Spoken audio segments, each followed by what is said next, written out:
আজকে দারুণ টেস্টি ঝাল মিষ্টি সিমুইর পোলাও বানিয়ে নিয়েছি বাড়িতে। প্রথমে কড়াইতে অল্প সাদা তেল দিয়ে সিমুইটাকে হালকা লালচে ভাবে ভেজে নিয়েছি।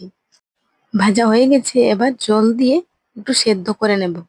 জলটা খুব ভালো করে ফুটে উঠেছে, তার মানে সেদ্ধ হয়ে গেছে। এবার নামিয়ে ছাঁকনি দিয়ে ছেঁকে ঠান্ডা জলে একটু ধুয়ে নিয়েছি।